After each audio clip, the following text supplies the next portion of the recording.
Hi friends, இன்னைக்கு நம்ம PowerPointல பண்ண போகிற வீடியோ இதுதான். இந்த சன்னை சுற்றி எர்த் எப்படி போகுது அப்படின்றது தான் பார்க்க போகிறோம். வாங்க வீடியோக்குள்ளே போகலாம்.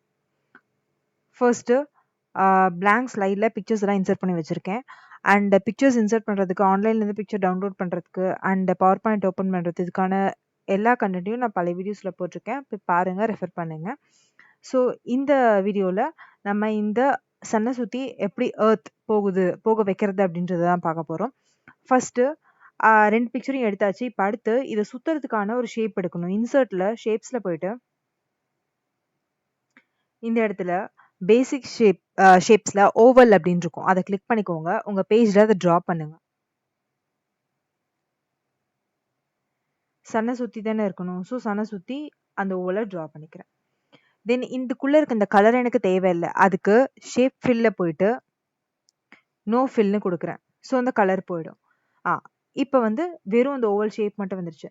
இப்போ இதில் இந்த சன்னு ட்ராவல் பண்ணி போகணும். ஓகேங்களா? ஸோ அதுக்கு இந்த சன்னை எர்த் ட்ராவல் பண்ணி போகணும். ஸோ இந்த எர்த் எடுத்துட்டு கரெக்டாக அந்த ஓவல் ஷேப்பில் ஃபிக்ஸ் பண்ணிக்கிறேன். இப்போ எல்லாம் ஓகே. இதுக்கு அனிமேஷன் கொடுக்கணும். அனிமேஷன்ஸ் போயிட்டு ஆட் அனிமேஷன்ஸில்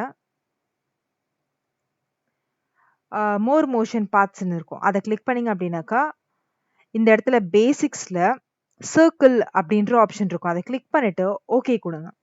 ஸோ சர்க்கிள் வடிவத்தில் இந்த எர்த் சுற்றிக்கிட்டே இருக்கும். ஆனால் அது நம்ம வச்சுருக்க அந்த சர்க்கிள்குள்ளே சுற்றலை, அது தனியாக சுற்றுது. அதை நம்ம வச்சுருக்க சர்க்கிள்குள்ளே சுற்ற வைக்கணும் அப்படின்னாக்கா நீங்கள் தான் அட்ஜஸ்ட்மெண்ட் பண்ணணும். எப்படி நான் பண்ணுறேன்னு பாருங்கள். ஃபர்ஸ்ட் ஒரு சைடாக எடுக்கிறேன். ஃபர்ஸ்ட் லெஃப்ட் சைடில் இதை ட்ராக் பண்ணிகிட்டே வரேன். என் சர்க்கிள் எங்கே ஸ்டாப் ஆகுதோ அங்கே எனக்கு ரெட் மார்க் கிடைக்கும். பார்த்தீங்களா? இங்கே நல்லா பாருங்கள். நாங்கள் வைக்கும் போது எனக்கு ஒரு லைன் வரும். அந்த லைன் வந்துச்சுன்னா நீங்கள் அங்கே ஸ்டாப் பண்ணிடணும்னு அர்த்தம். ஓகேங்களா? அதே மாதிரியே ஒரு சைட்லேயும் ஒரு லைன் எண்டு முடியும் போது ஒரு லைன் வரும். அப்போ நீங்கள் ஸ்டாப் பண்ணிடணும்.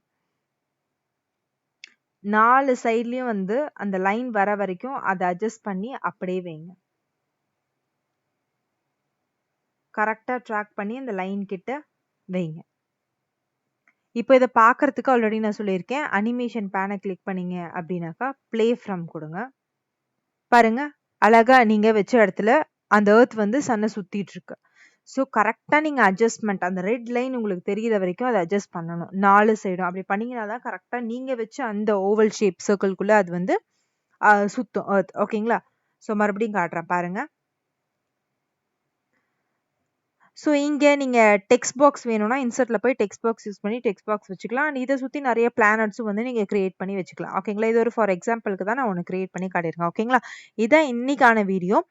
அண்ட் நம்மளோட சேனலுக்கு மறக்காமல் சப்ஸ்கிரைப் பண்ணுங்கள். கூடவே அந்த பெல் ஐக்கானே கிளிக் பண்ணுங்கள்.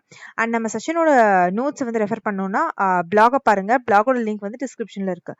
தேங்க்ஸ் ஃபார் வாட்சிங் ஃப்ரெண்ட்ஸ்.